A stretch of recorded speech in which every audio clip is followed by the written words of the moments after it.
Hi, and welcome to another episode of Order Up with Chef Eric. Recently, Chef Eric Durst of the Firehouse Restaurant ran a piece in the Herald Standard about the advantages of making your own pasta at home. Now today he's here to show us some creative ways to use that pasta that you make and have a delicious meal for your family. So, all right, Chef, which kind of pasta are we starting with today? Today we're going to start with actually an Asian pasta. We're going to do rice noodles with that, and the rice noodles that I referred to in the article, one of the main differences between rice noodles and egg noodles was rice noodles are made with water, pasta is mostly made with eggs. So we're going to do with the rice noodles. As you can see here, these are actually dried. We didn't make these here. Okay. You can buy these in the store. They're store-bought. There's also a fettuccine style, which are wide. These are more like a capellini vermicelli type angel hair size. Now, one of the main differences too with rice noodles as opposed to pasta is rice noodles you only have to steep, which means just sit in hot water for 3 to 5 minutes, depending on the size. This is probably going to take about 2 to 3. Basically, they just absorb the water and they're ready to go. Done. All right. Yeah, you don't need to boil them, and then if you want them to hold them for later, you don't need to shock them and all that. You just need to steep them in some water. So a nice quick Very, very fast. for a quick dinner. So Okay. we're just going to throw that in there. They'll soften up, get down in there, and then we'll start with the pasta here. And that's just regular old vegetable oil that you put in there? Correct. Just cooking with a little bit of oil.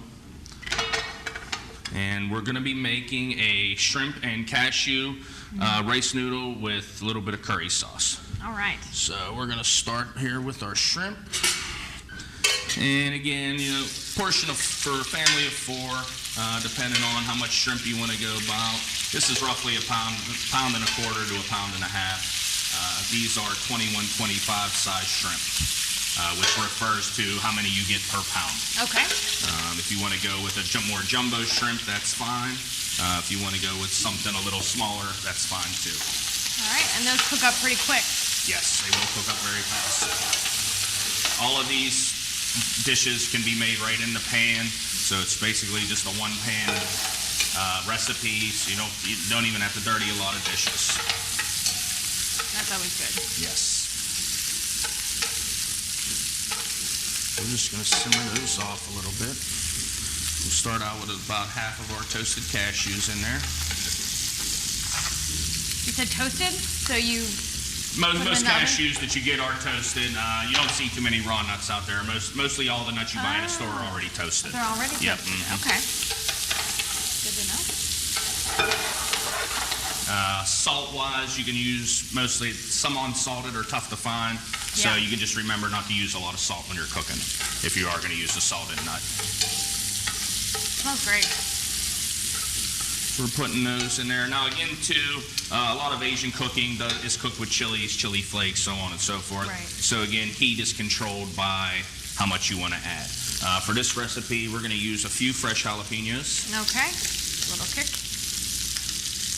Again, you like it a little bit hotter, add more. If you like it a little less, not as much.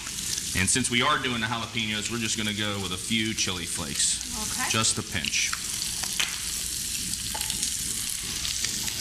But if you want no spice at all, you can just leave those Sure, two out of I'm gonna leave there. them all out.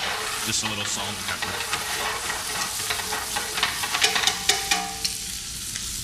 You also want to be careful when cooking chilies. Once they do hit that oil, you get some of those fumes in there. It can get you real quick. Very quick. Now this is a little bit of red curry paste. Yeah. I know a lot of people, they think of Indian food. They seem to get a little turned off when they hear the word curry, but red curry is really nothing like yellow curry. Red curry is more of a peppery type spice-wise, where the yellow curry is kind of its own thing, has its own flavor. Has a great smell. Yes. Peppery. We just have a little store-bought chicken stock we're going to deglaze this with. And it'll also help to create our sauce as well as break down the paste. And it'll help to finish cooking the shrimp and all that.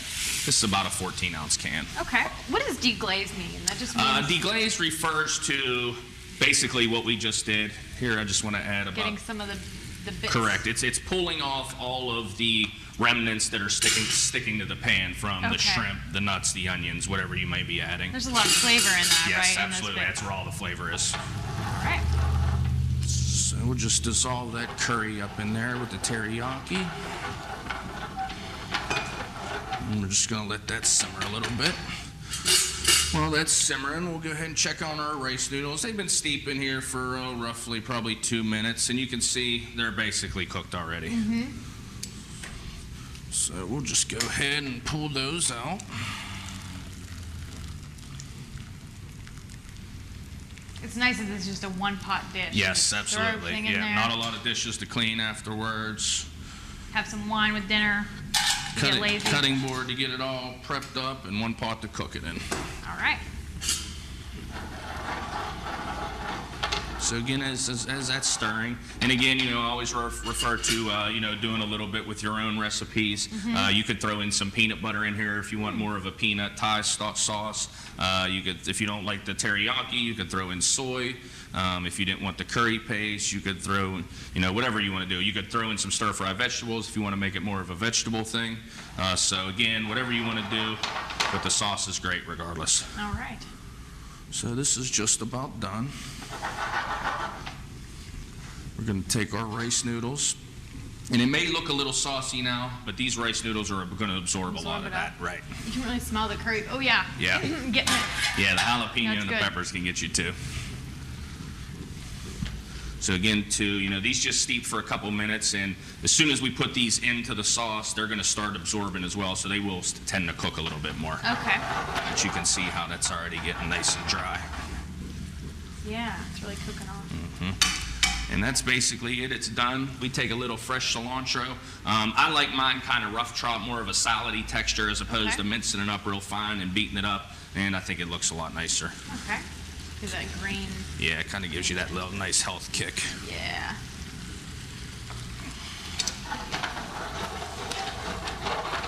Cilantro fresh. is actually used in a lot of Mexican cuisine, but it is actually from China. Is it? Yes. So know that. it is used in there a lot. It smells amazing.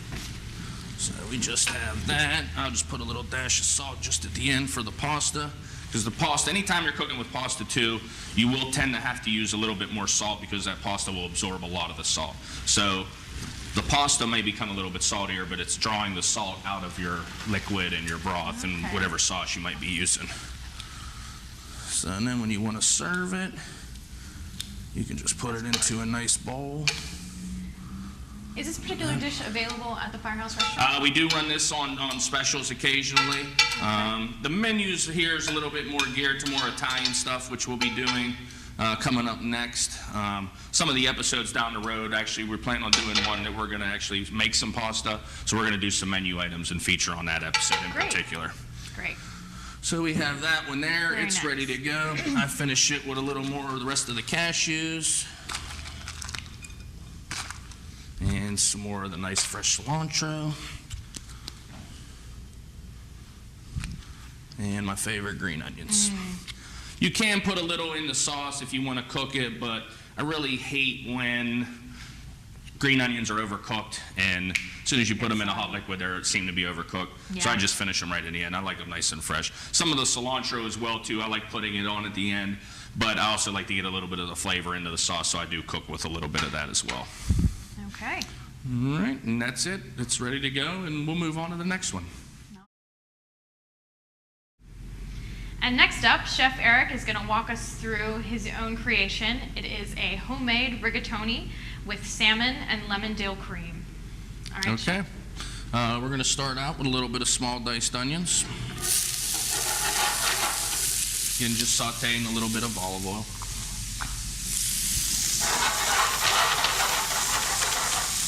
Give them some nice color. And we're going to be using our homemade rigatoni for this dish in particular. We do make it here. It is available at Peach and Superfoods as well as at the restaurant. We do have recipes on the menu that we use it in, both lunch and dinner. Now, where do they go to get the pasta? When you're in the grocery store, if you go to the deli section, you'll see a big cheese case over there, and next to it there's a freezer section that contains all the homemade pasta. Anything from raviolis to fettuccine, spaghetti. We have the funghetti that we'll be doing in our next pasta. as well as the homemade rigatonis and basically everything that we carry at the restaurant. All right. And that's made fresh? We make that fresh. We make it a couple times a week, depending on how it sells. You know how much they're buying it. We definitely noticed that it seems to go a lot faster around the holidays, Okay. as a more definitely in the colder months as opposed to the summer. But yes, Yeah. we do sell quite a bit of it. Yeah, pasta works any time of year. Sure. But always good when the weather starts cooling off. So next, after we get a little color on our onions, we'll add a little bit of garlic.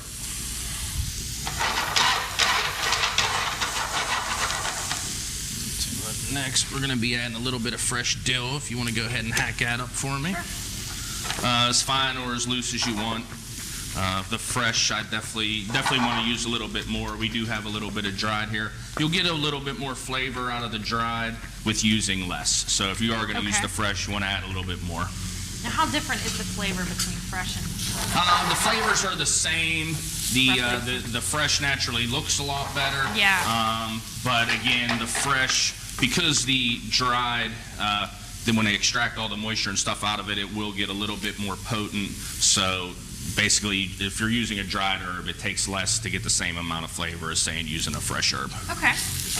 I've noticed sometimes when I try to use dried herbs, it's just not the same.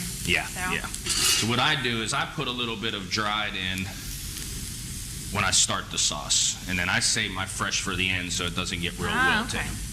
And then we're going to add a little bit of white wine.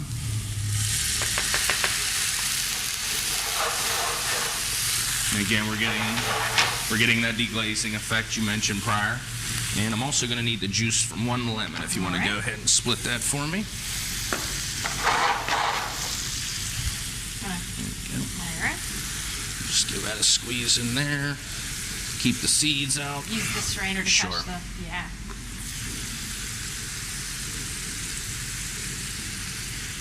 Do that. Great. Let that simmer for a second. Let me grab my heavy cream. We'll put that cream in there. A little bit of salt and pepper. And then while that's starting to simmer, we'll go ahead and we'll get our rigatonis dropped down in our water. Okay. Now, sometimes when I'm doing some pastas, depending on what type of seafood you're doing, naturally the shrimp are a little bit more, they're a little bit more fuller, they're not as brittle. So we started out cooking the shrimp in the last dish. Right. This one, the salmon, it could be very flaky once it's cooked, so we're going to kind of throw it in right at the end because it's Okay. going to cook very, very fast. Okay. So as we have that simmering, we're going to add some fresh spinach. You can give this a quick chop for me.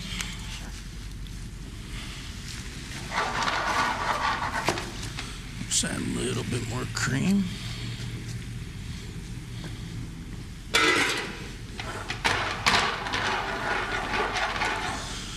As the cream starts to simmer, it'll start out very thin, but as it reduces, it'll thicken up, almost like a cheese sauce or something like that. So with Alfredo, you know, people think that Alfredo does all the thickening in the sauce, but really, unless you let the cream cook, it'll have kind of a raw taste to it. So you want to let the cream actually cook to kind of get the, you know, the fullest flavor out of it.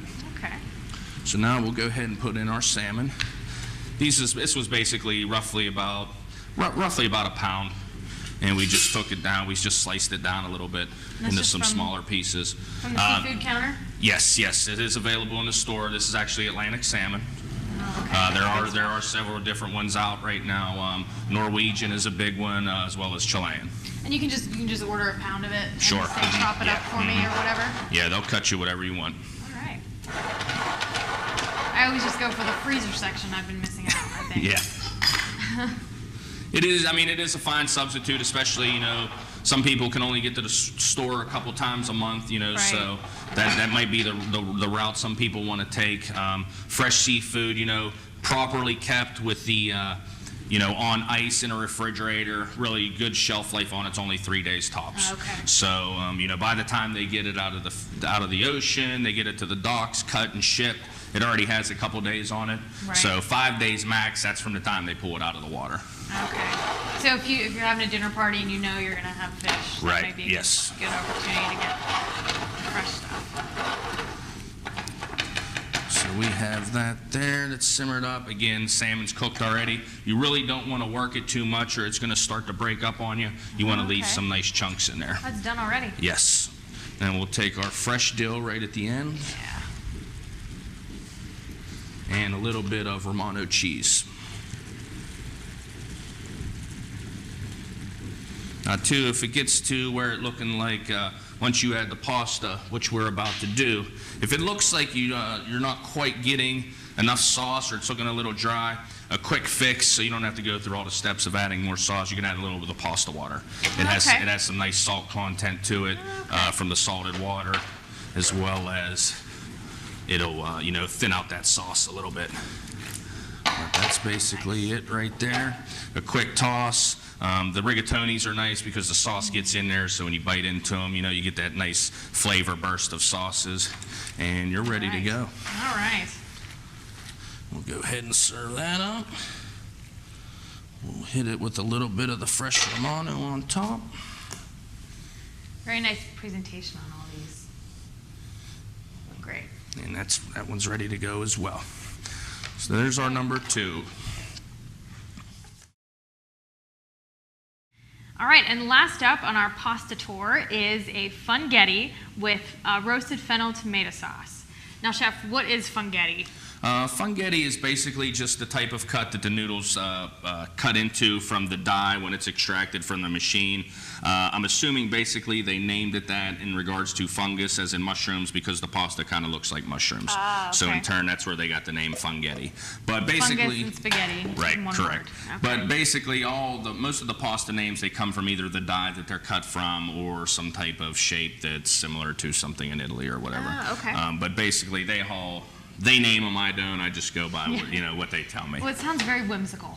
Yes, it is. And we're also going to be adding some pork products to this dish as well. It's actually going to be a roasted fennel tomato sauce with sweet sausage and some fresh pulled pork. I forgot the pork part. That's okay. So to start off, we're just going to do we're just going to touch base real quick with cleaning a fennel bulb. This is a fennel bulb. When you see them in the store, they usually have the big stalks on them with the leaves actually look like dill on them almost, but they're not. They're fennel leaves. And usually we just discard them. But some people throw them in stocks for soups. They can be used in seafood stocks for, like, say, a bouillabaisse, which has fennel and stuff, and things like that in it. So basically, just clean it down. It does have a core in there, kind of like a head of cabbage. You just kind of remove the core as you would anything with a core in it. The outer leaves, depending on how bruised they are, you can discard them. But if you scrub them up really good, they're usually pretty good. And then we're just going to cut it with a quick julienne. And then to roast it off, basically we just toss it in a bowl. We do have some carrot and onion in this dish as well, where we would add that to it. A little bit of olive oil, salt and pepper in the oven to 400 degrees, 5 to 10 minutes, till it gets a golden brown. Might take a little longer depending on the size of the cut, but that's a good start. You could do it all in a one-pan thing, but the fennel can take a really long time to cook, so we kind of give it a jump start by roasting it off in the oven first. Okay. And so its flavor once it's roasted, is it sweet? Yes, it can be a little bit strong. Fennel and its flavor is used in a lot of things. Pinzels, they make licorice with it. A lot of liquors like Jägermeister, Sambuca are flavored with fennel as well. So it does have that licorice flavor. The more you cook it, the mellower it becomes. It can even get a little sweet, depending on the length of time you cook it. So we'll start out with a little bit of the pulled pork. We did roast this overnight. We slow roast pork here when we do it. We do ours about 250 degrees for about 9 hours. We use whole pork butts. You could use, if you wanted to cut the time down, you could buy, say, a small cut of a pork loin, roast it off in the oven. Or if you just want to stick with the pork butt, just remember to do it long and slow. Basically, it's done when it falls apart. That's what I tell everybody. And we also have some sweet sausage. You could use hot in this, but I find that the sweet goes a lot better with the fennel. All right, complementary Yes. flavors. Now these two. Can these be purchased at the store? Yes, at they're the both available. deli? You can buy that. You can order the whole pork butts. I have seen some pulled pork products sold already cooked. Yeah. The bad thing is about it, a lot of them already come with barbecue sauce, but I have seen them plain. So if you are able to access to it, you could just buy it and use it. So we have that heating up there. Now also too, one thing you'll find that with a lot of pork products, pork has a lot of fat on it. So when we render our sausage down as well as our pork, you will see a lot of fat coming off of it. We drain some of it off, but you don't want to get rid of all of it because it's a lot of flavor. Definitely the more you pull off, the leaner it would be, the more healthy, but you're going to lose a lot of flavor. Okay. So we leave a little bit on. Seems like it's always one or the other. Yeah.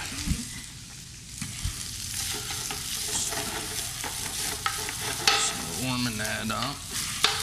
And again, too, if you could start it from a raw state, the sweet sausage. The pork, you really can't start raw because, like I said, we roast it overnight. But you could start out with the sweet sausage raw. But again, you're going to get some fat off of it, so just remember to drain it off.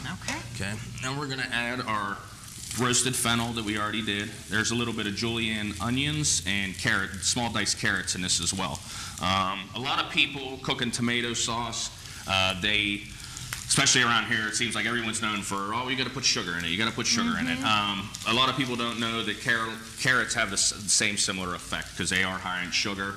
So if you're doing a batch of tomato sauce at home, you throw a whole carrot in there, it'll do the same thing as, say, a quarter cup of sugar would.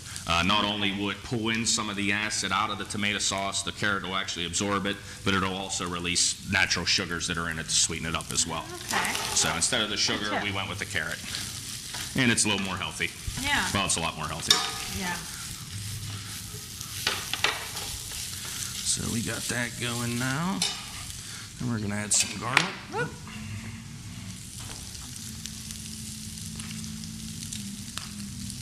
About 2 tablespoons. All right. And at this point, I'm also going to drop our funghetti. You could also add some mushrooms to this if you wanted to. That would go great in here with the fennel as well as the pasta. And if somebody asks you, what's funghetti, you could say, well, it's our pasta, but there's also mushrooms in it. Right, yeah.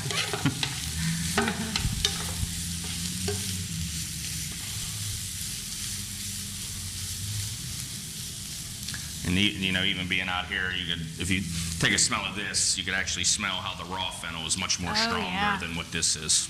Yeah, you don't really smell the meat more Right. with that.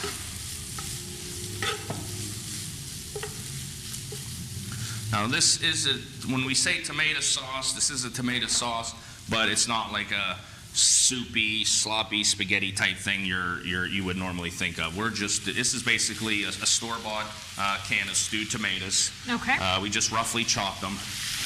But this is going to act as our sauce because again, we don't want to overpower everything else with a bunch of liquidy, tomato, canned, whatever they may be using. So we just bought some stewed tomatoes, which are basically just raw tomatoes, lightly seasoned with some vegetables. They stew them, remove the skins, and it's basically just for making like a pomodoro sauce, which is a chunky tomato sauce. Okay.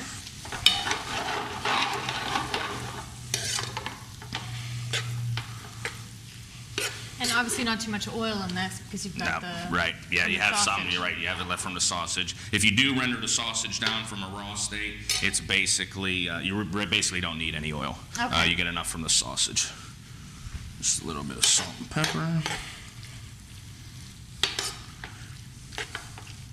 And then what I like to do on this is, because it's not a real soupy sauce, but we really don't want it to be like that, we add a little bit of the pasta water. We'll drown that out as well.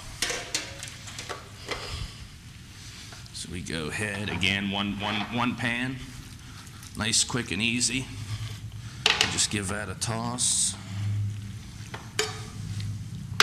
And lots of stuff in there. You're not just going to get bites of pasta. Absolutely. There's bites of everything in there. Some cheese. We'll grab our fresh Romano. But yeah, everything's nice and nice size pieces. It's not your normal pureed, sloppy. Make a mess of everything. Just go ahead and boil this up.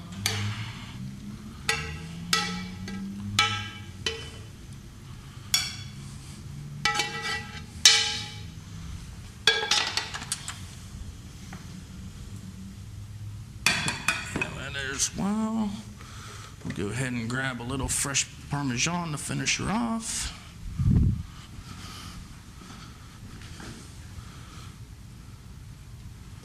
Nice. And there you have it. We also covered a lot of different aspects. 2 seafoods, but one being an Asian, with a rice noodle, which is made from water as opposed to eggs. We have the salmon pasta as well as a meat. Technically, it could be considered a bolognese, which is another name for a meat sauce, tomato meat sauce. So basically, it's pork bolognese. Okay, so nice variation. All right, Chef, so this was 3 amazing-looking pasta dishes. All of the recipes for these dishes are available at heraldstandard.com and in our food section of the paper. 3 simple-looking dishes that people can put together. And so to close it off, what is one of the most common mistakes people make when they're preparing pasta? Probably I've found that, especially when going out to eat pasta, depending on how well they're known, how new they are, one of the biggest problems I've ever found was overcooking of pasta. When you refer to the term al dente, you do get, al dente refers to the bite. So a lot of pastas get overcooked. They become mushy, almost like a mashed potato or something like that. That's definitely not what you want. As soon as the pasta starts to bend and loosen up and get a little bite into it, when you can bite into it and it doesn't get stuck in your teeth, that's perfectly cooked. Just enough that where it's not mushy, but it still has a little firmness to it. Okay, and the firmness helps to keep the flavor. Absolutely, it's just makes for a better pasta dish. Okay. Thank you for joining us at Order Up with Chef Eric, and we'll see you next time.